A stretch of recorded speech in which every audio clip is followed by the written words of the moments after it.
తనకు తెలుసు తన కుటుంబంలోని ముగ్గురు రాజు విధించిన శిక్షలు అనుభవిస్తున్నారు. ఆ ముగ్గురిలో ఇద్దరు ఏ నేరము చేయలేదు, ఒకరు చేశారు. తండ్రి చెల్లి ఇద్దరూ నేరాలు చేయలేదు, తాను నేరం చేశాడు. దాన్ని న్యాయంగా అంగీకరించాలి. భటులను చితకబాదాడు. ఒకరి కాలు విరిగిపోయింది, ఒకరి చేయి విరిగిపోయింది. బందీగా తీసుకెళ్లబడుతున్న చెల్లెల్ని విడిపించి తీసుకువెళ్ళి తను శాసనధిక్కారం చేశాడు. దేశ బహిష్కార శిక్ష విధించాల్సినంత నేరం కాకపోయినా తను నేరం చేశాడు. కామరూప మహారాజు గారి శిక్షాస్మృతి ఒక విధంగా లోపభూయిష్టంగా ఉంది. నేరం చేయని వాళ్ళిద్దరూ బందీలుగా ఉన్నారు. నేరస్తుడైన తను స్వేచ్ఛావాయువులు పీలుస్తూ హాయిగా తిరుగుతున్నాడు. తన తండ్రి నిజమైన దేశాభిమాని. ఆయనది మచ్చలేని రాజభక్తి. ఎవరెన్ని అన్నా, ఎన్ని ఆధారాలు చూపించినా తన తండ్రి మీద చేయబడిన ఆరోపణ, మోపబడిన అభియోగం రెండూ అసత్యాలే అని తను గాఢంగా నమ్ముతాడు. అది నిరూపించాలి. అందుకు సమయం కావాలి, స్థలం అనుకూలించాలి, పరిస్థితిలో పరిణామం రావాలి. తండ్రికి అన్యాయం చేసిన ఘోర రహస్యం ఆయన రాసినట్టు చెప్పబడుతున్న లేఖల్లో ఉంది. ఆ రహస్యాన్ని తను ఛేదించాలి. అందుకు కాల స్థల పరిణామాలు కలిసి రావాలి. నగర ప్రధాన ప్రవేశ ద్వారం ఎదురుగా ప్రత్యక్షం కాగానే నంది ఆశ్చర్యపోయాడు. ఆలోచనల్లో మునిగిపోయి తను పరిసరాలను గమనించలేని స్థితిలో యాంత్రికంగా నగరాన్ని సమీపించాడు. చీకట్లు ముసురుకుంటున్నాయి. అది కూడా తన కంటికి ఆనలేదు. నంది ప్రధాన ద్వారాన్ని దాటి వెడల్పాటి వీధిలోకి ప్రవేశించాడు. రాజోద్యోగులైన దీపజ్వాలకులు వీధికి ఇరువైపులా 4 వీధులు కలిసే ప్రదేశంలో దీపాలు వెలిగిస్తున్నారు. గృహిణులు, యువతులు ద్వారబంధాల ముందు ప్రమిదలలో జ్యోతులు వెలిగిస్తున్నారు. ఆ దృశ్యం నందికి గతాన్ని గుర్తుకు తెస్తోంది.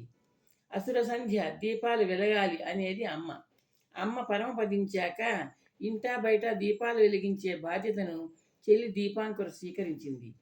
అమ్మ చెల్లెలు దీపాలు వెలిగిస్తూ ఉంటే చూడడం తనకి ఎంత ఇష్టమో. గత స్మృతుల్ని బరువైన నిట్టూర్పుతో వెళ్ళగక్కి నంది నగర వీధిలో నడక సాగించాడు. నంది గమ్యం లేని వాడిలా నగర వీధుల్లో నడుస్తూ ఉండిపోయాడు. విశాలమైన వీధులు, వీధికి ప్రధాన ప్రదేశాలలో ఆలయాలు, శివుడు, విష్ణువు, శ్రీరాముడు, ఆంజనేయుడు, ఆదిశక్తి అందరూ ఆలయాలలో కొలువు తీరి ఉన్నారు. నగరంలో శివభక్తులు ఉన్నారు, విష్ణు భక్తులు ఉన్నారు, రామభక్తులు ఉన్నారు, ఆదిశక్తి భక్తులు ఉన్నారు. శైవము, వైష్ణవము, శాక్తేయము అన్నీ ఉన్నాయి.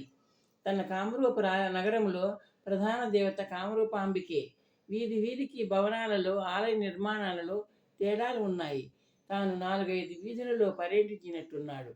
నంది కడుపులో రగలడం ప్రారంభించిన ఆకలి అతనికి సమయాన్ని గుర్తు చేస్తోంది. తను పర్యటించినవన్నీ ప్రధానమైన సుసంపన్నమైన వీధులు, ఎత్తైన విశాలమైన భవనాలు. ఆ విషయాన్ని కళ్ళకు కదులుతున్నాయి. ఇవన్నీ అడిగిన వారికి, చేయించి దాచిన వారికి భిక్షం పెట్టే గృహాలున్న వీధులు. ఈ వీధులలో ఉన్నవన్నీ తను ఎక్కలేని సోపానాలు, తొక్కలేని గడపలు, ఉన్న సంపద సదనాలు. తను అతి సామాన్యులు నివసించే ఉపవీధులకు చేరుకోవాలి. అసామాన్యులు తనలాంటి అనాథలను ఆదరించాలని ఆశించడం కూడా ధర్మం కాదు. తన విశ్లేషణకు తానే నవ్వుకుంటూ నంది నేలబారుగా ఉండే ఉపవీధులను, సామాన్య ప్రజలు నివసించే వాడలను అన్వేషిస్తూ ముందుకు సాగాడు. చాలాసేపటికి 100 గజాల పొడవుతో ఉన్న విశాలమైన వీధి చివరికి చేరుకున్నాడు నంది. ఎదురుగా ఎత్తైన గోపురాలతో బ్రహ్మాండమైన ఆలయం ఉంది. వీధి సన్నగిల్లి కుడివైపు తిరిగింది. నంది వినయంగా దాన్ని అనుసరించాడు. అతనిలో నిద్రలేచిన ఆకలి పూటకూళ్ళ గృహాన్ని వెతకమంటోంది. తనున్నది మహానగరం. పూటకూడు దొరక్కపోదు. నంది నడుస్తున్నాడు. జనం అటు ఇటు నడుస్తున్నారు. ఇళ్ల ముందున్న అరుగుల మీద కూర్చున్న పురుషులు తాంబూలాలు సేవిస్తున్నారు. రాత్రి భోజనాలు ముగించినట్టున్నారు. నంది ఉపవీధి చివరికి చేరుకున్నాడు. రెండహో, తక్కువ వెల, చక్కని భోజనం, ఆరగించండి ఎవరో పురుషుడు అరుస్తున్నాడు. ఆ ప్రకటనను ప్రతిధ్వనిస్తున్నట్లు డప్పు మోగింది. ఆ ప్రకటన నంది చెవులకు శ్రావ్యమైన సంగీతములా వినిపించింది. ఉపవీధిలోంచి వినిపిస్తోంది ఆ ఆహ్వానం. నంది సందులోకి తిరిగి వేగంగా అడుగులు వేశాడు. ఎర్రటి తలబాగా కట్టుకున్న పొట్టి వ్యక్తి ఇందాక పలికిన పలుకుల్ని అక్షరం ముక్క భేదం లేకుండా బిగ్గరగా పలికి డప్పు మీద చిన్న కర్రతో చప్పుడు చేశాడు. అతను ఒక ప్రహారీ ముందు నిల్చున్నాడు. అతనికి దగ్గరగా ఉన్న ప్రధాన ద్వారం రెండు వైపులా కాగడాలు వెలుగుతున్నాయి. మనుషులు చరచరా లోపలికి వెళ్తున్నారు. నడకలో ఆకలిని తెలియజేస్తూ ఆరగించిన వ్యక్తులు బరువుగా నెమ్మదిగా తాంబూలాలు రుబ్బుతూ వస్తున్నారు. నంది ప్రధాన ద్వారం వైపు వెళ్ళాడు. వెళ్ళండి బాబు, వేడి చల్లారిపోతుంది. నంది వైపు చిరునవ్వుతో చూస్తూ అరిచాడు పొట్టి వ్యక్తి. నంది ప్రధాన ద్వారానికి గృహద్వారానికి మధ్య ఉన్న ఆవరణను దాటుతూ త్రేంచుకుంటూ వస్తున్న వ్యక్తులను తప్పించుకుంటూ వెళ్తున్నాడు. తాలింపుల గుమగుమలు అతన్ని కమ్మగా ఆహ్వానిస్తున్నాయి. నంది గుమ్మం దాటి భోజనశాలలోకి అడుగు పెట్టాడు. వంటశాల సువాసనలు గుబాళిస్తూ అతని మీద దండయాత్ర చేశాయి. దీర్ఘచతురస్రాకారంలో ఉన్న భోజనశాల చాలా పొడవుగా ఉంది. నేల మీద పీటలు వేసి ఉంటారన్న నంది ఊహ సరికాదంటున్నాయి.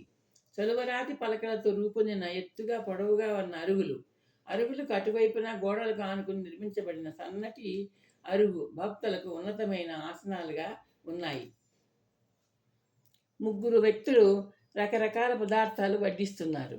ఒక వ్యక్తి భోజనం ముగించిన వాళ్ళ ముందున్న అరిటాకులను జాగ్రత్తగా మడతపెట్టి తీసివేస్తున్నారు.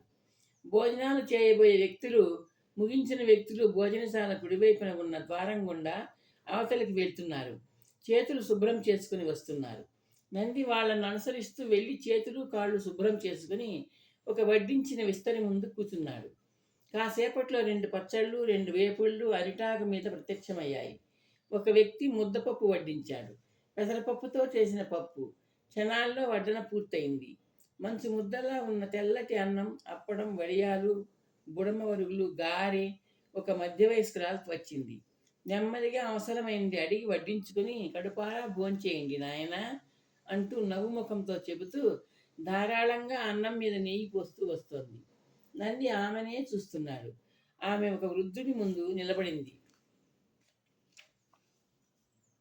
ఏం వదిన పుట్టింటికెళ్ళిందా అలిగి మన భోజనానికి వచ్చావు అంది. మీ వదిన వంటకాలు ఆరగించి నోరు చెడిపోయింది అపరంజి. నీ చేతి వంట తినాలనిపించి వచ్చాను. ఆమె గారు అలగలేదు. పుట్టింటికి వెళ్ళలేదు. వెళ్ళకపోతే బాగుండు వృద్ధుడు పచ్చడి కలుపుతూ అన్నాడు. అపరంజి పూటకోళ్ళమ్మ, ఈమె కాబోలు. నంది ఆమెనే చూస్తూ అనుకున్నాడు.